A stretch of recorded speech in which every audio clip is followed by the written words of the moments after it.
Mseto Media, tupo kazini kukuhabarisha. Hapa utapata habari zote za ukweli. Hakikisha umesubscribe.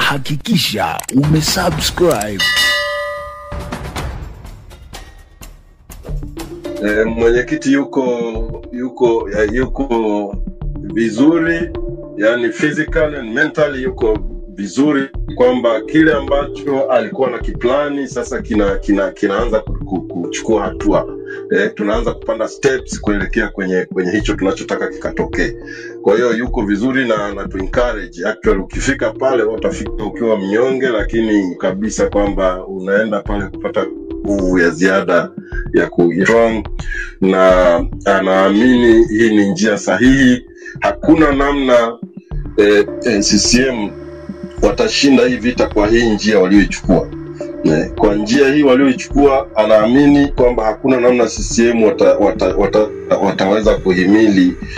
Kwa hiyo kwa muhtasari tu ni hayo, na kama ambavyo nilisikia anasema aliyetangulia ni kwamba mwenyekiti kwa sababu yuko fit na anaona yuko kwenye mazingira sahihi, kwa hiyo amepata fursa sasa ya kupata muda wa kusoma.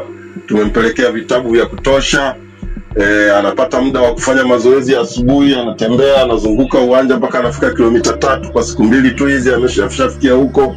Kwa hiyo ni kipindi kingine kwake pia cha kujiimarisha physically, na fakari na kusoma mambo mbalimbali ambayo yatamsaidia pengine kwenye hii safari. Kwa hiyo hicho ndio ambacho naweza nikakisema, na mwenyekiti anasema mapambano sasa ndio inabidi yaendelee. Kama hao watu watalazimika kukamata watu wengi zaidi, kwa sababu mwenyekiti yeye clearly alikuwa anajua kabisa hii move itakuwa na njia ambayo haitakuwa rahisi aliyokuwa anaitabiri. Anasema tukipita kwenye hii njia tutapata kile tunachokitaka. Kama tusipopita kwenye hiyo njia, hicho tunachokitaka kinaweza kikawa kisipatikane au kikachelewa sana kupatikana. Sasa kati ya vitu ambavyo alikuwa akivitaja kila wakati ni pamoja na kwamba kupeleka pressure iwe kali.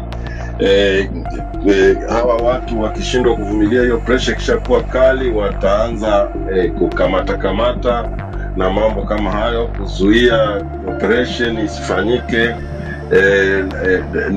Hiyo ilikuwa ni kati ya vitu ambavyo yeye aliviona mapema kabisa. Sema hatuwezi kwenda mbele kama hatutapita kwenye hiyo njia, na yeye mwenyewe amekuwa akiamini kwamba hii njia ya kamata kuweka watu ndani, kujaribu kuzuia operation kuendelea katika kipindi. Hakikisha umesubscribe, comment, like na kushare. Mseto Media, we connect everywhere.